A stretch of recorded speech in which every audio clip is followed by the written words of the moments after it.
नमस्कार साथियों, मैं फिर से आ गया हूँ बहरीन कंट्री में। और बहरीन कंट्री से मैं आपको कुछ इन्फॉर्मेशन देना चाहता हूँ। देखिए, आपको मैं बता दूँ कि स्क्रीन पे दिख रहा होगा, एक दिखा रहा है वीज़ा इन प्रोसेस और एक स्क्रीन पे दिखा रहा होगा कि वीज़ा अनवैलिड, यानी कि वीज़ा आपका एक्सपायर हो गया। तो ऐसा क्यों होता है?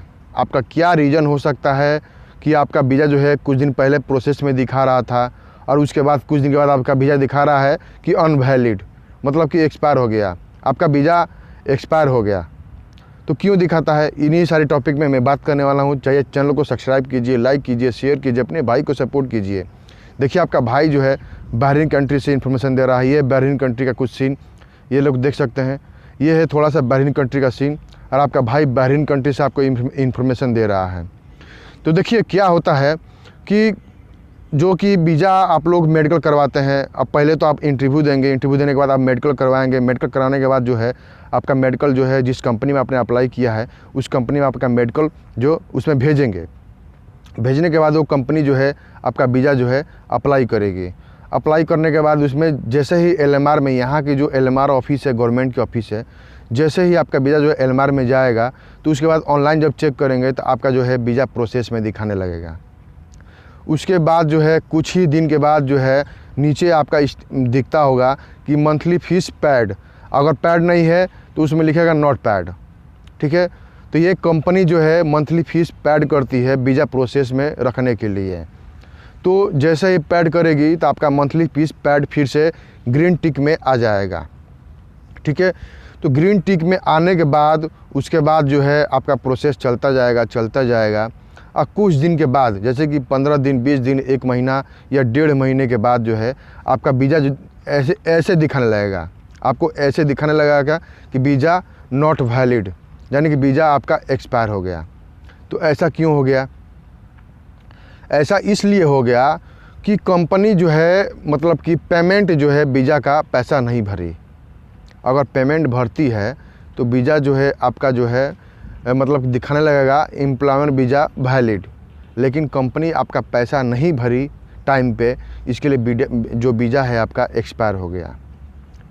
तो इसी के वजह से जो आपका वीज़ा है अनवैलिड दिखाता है।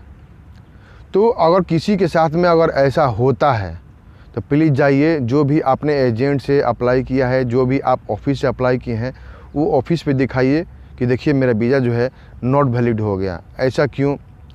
देखिए, कभी भी वीज़ा आपने अप्लाई किया है तो एजेंट को सबसे पहले पैसा मत दीजिए।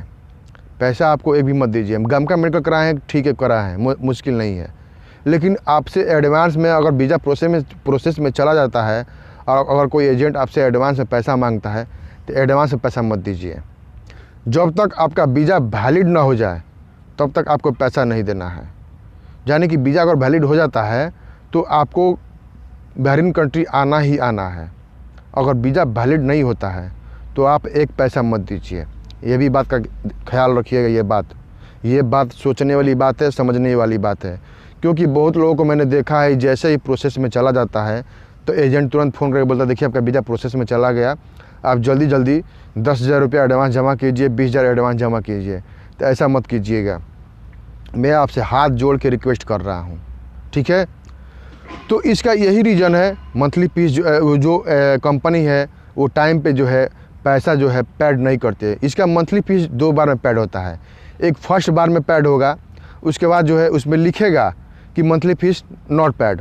उसके बाद फिर कंपनी पैड करती है तो उसके बाद जो है वीज़ा आपका वैलिड होता है। लेकिन जब कंपनी मंथली फीस पैड नहीं करती है तो आपको ग्रीन टिक में दिखाएगा, लेकिन जो है आपका वीज़ा जो है एक्सपायर हो जाएगा।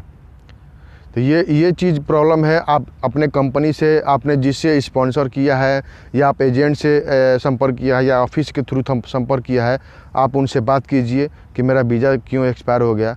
हो सकता है कि फिर से आपका वीज़ा लग जाए।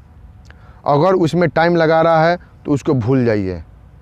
अगर टाइम लगा रहा है, अगर बोल रहा है कि 1 महीना रुक जाइए, 2 महीने रुक जाइए, तो भाई साहब उसको भूल जाइए, आप दूसरा प्रयास कीजिए, क्योंकि उसमें टाइम वेस्ट करने से कोई फ़ायदा नहीं है। टाइम की बहुत वैल्यू है।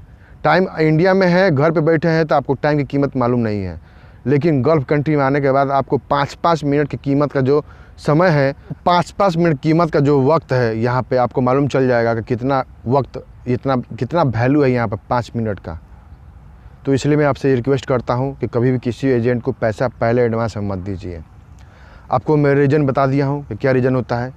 तो चलिए दोस्तों, मैं वीडियो को यहीं पर समाप्त करता हूँ। प्लीज़ आइए, चैनल को सब्सक्राइब कीजिए, लाइक कीजिए, शेयर कीजिए, अपने भाई को सपोर्ट कीजिए।